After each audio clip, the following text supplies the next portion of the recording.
Olá, meu nome é Bárbara Sampaio, sou estudante de odontologia na Universidade Federal de Pelotas e hoje, aqui na Jornada Odontológica da Universidade de Brasília, apresento a vocês um relato de caso quanto ao tratamento periodontal não cirúrgico em paciente com quadro de gengivite necrosante. Os autores deste trabalho sou eu, minha dupla Juliana Pelufo, orientadas pelos professores Camila Esfredo e Josué Marcos. Pois bem, as doenças periodontais necrosantes, como a gengivite necrosante, elas são influenciadas por fatores predisponentes, tá? Como imunossupressão, desnutrição, estresse, má higiene oral, tabagismo e consumo de álcool, tá? O diagnóstico, ele normalmente é clínico, onde a gente verifica que há sinais de necrose das papilas interdentais, a dor, a sangramento e a litose. Como o tratamento, ele normalmente é dividido em duas fases: uma fase inicial para controle da fase aguda e uma fase de manutenção. E estas têm o foco de remover esses fatores etiológicos e educar o paciente. Pois bem, então o presente trabalho ele tem um objetivo de descrever o caso clínico de uma paciente que chegou até nós com gengivite necrosante. Abaixo tem uma tabela, ou melhor, uma linha do tempo, que demonstra desde o dia que ela entrou, nos procurou ajuda, né, que foi em fevereiro de 2023, até o presente momento, ou seja, sua última consulta em fevereiro de 2025.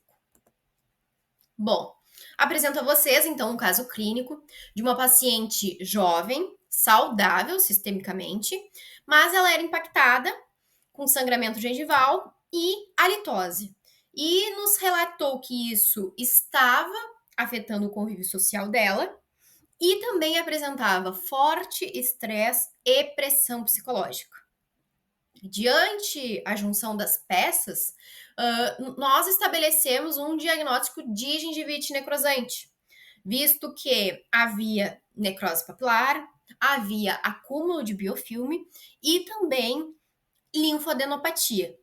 Tudo isso atribuído a este período de estresse relatado por ela, tá? Então, como ela apresentava nesta fase inicial, como demonstra as fotos, um tecido bem fragilizado, nós optamos por fazer uma abordagem mais delicada, para não assustá-la logo de início. Então,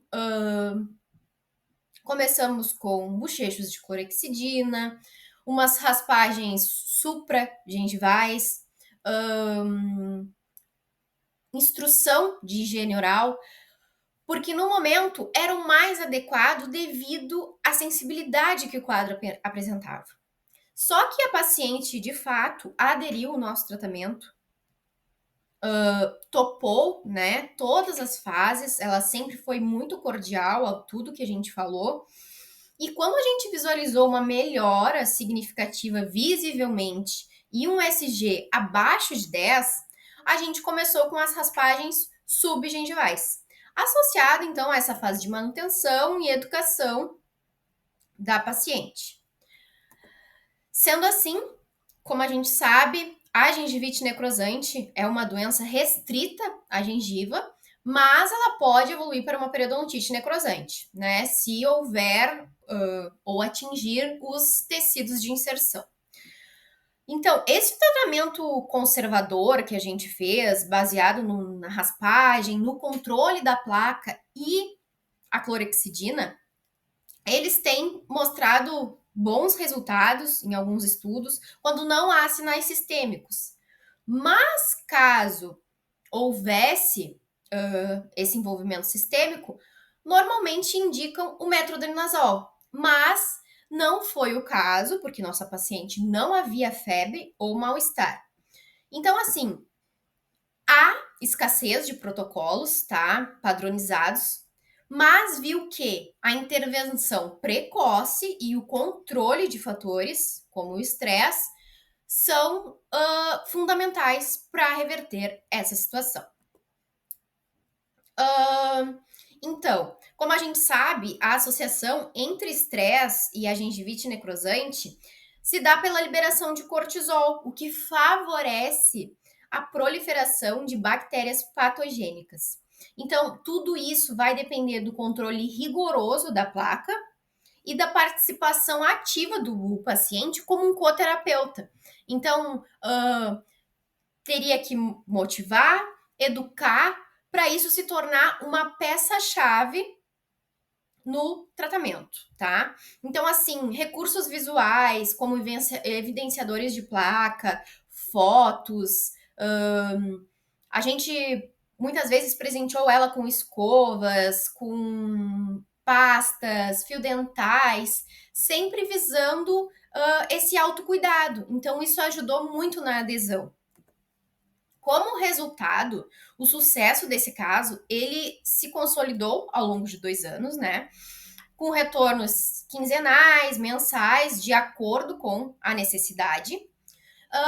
E o comprometimento da paciente ao sistema de rechamadas fez com que o resultado clínico dela fosse excelente, além de um ótimo controle de biofilme.